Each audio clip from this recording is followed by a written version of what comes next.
নমস্কার, আমি কাটোয়া হরিশাপাড়া থেকে বলছি। আমার নাম হচ্ছে মধুমিতা প্রামাণিক, আমার ছেলের নাম সুমন্ত প্রামাণিক।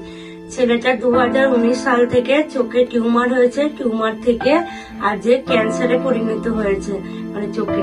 তা ওর ব্যারাকপুরে দিশায় প্রথম অপারেশন হয়েছিল, অপারেশনে টাকা লেগেছে কিন্তু কোনো কাজ হয়নি। ব্যারাকপুরে 3 মাস চেক আপ করার পর ডাক্তারে বললো যে ওর চোখের মধ্যে ক্যান্সার হয়েছে। দিয়ে আমরা চিত্তরঞ্জনে দেখাই, চিত্তরঞ্জনে ডাক্তার বললো ক্যান্সার নয়, বললো মেডিকেল কলেজে দেখাতে। মেডিকেল কলেজেও দেখানো হয়েছে, 3 মাস ভর্তি ছিল বাচ্চাটা, তাতেও কিছু কাজ হয়নি। তারপরে ব্যাঙ্গালোর নিয়ে গেছি, ব্যাঙ্গালোরতে ব্রেনে অপারেশন হয়েছে, 42টা টিউমার বেরিয়েছে প্রথমে অপারেশন করে। তারপরে 3 মাস আমরা চেক আপ করে আবার বাড়ি আসি, দিয়ে আবার আমরা যাই যখন চেক আপে, তখন আবার অপারেশন করে 36টা টিউমার বেরিয়েছে মাথা থেকে।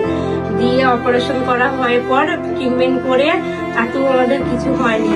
হঠাৎ একদিন বাড়িতে বাচ্চাটা শুয়েছিল, চোখ দিয়ে অটোমেটিক রক্ত পড়ছিল পাশ দিয়ে মনিয়া দিয়ে। আমি মাকে বলছি চোখ দিয়ে রক্ত বেরোচ্ছে, তাহলে ওকে তাহলে কি করব, আমি খুব কাঁদতে লেগেছি। দিয়ে তারপরে লোকের কাছে চেয়ে চিনতে যেটুকু পেরেছি ওকে নিয়ে মুম্বাই যাই। তার আগে আমি বাড়ি জমি সব যা ছিল সোনা দানা সব কিন্তু নিঃস্বহারাতে বিক্রি করে ওকে ট্রিটমেন্ট করে লাস্টে মুম্বাই নিয়ে গিয়েছি। মুম্বাই নিয়ে বাচ্চাটা ট্রিটমেন্ট করেছি, 11 মাস ছিলাম। 11 মাসের মধ্যে 3 মাস পর ওই ট্রিটমেন্ট শুরু হয়েছে, অপারেশন হয়েছে। বাচ্চাটার জন্য ওখানে 15 লাখ টাকা লেগেছে বাচ্চাটা ট্রিটমেন্ট করতে। তারপরে ট্রিটমেন্ট করার পর অপারেশন রেডিয়েশন সব হয়ে গেছে, শুধু এখন 15টা কেমো বাকি আছে। ওর এখন 5 লাখ টাকা লাগবে বাচ্চাটার জন্য।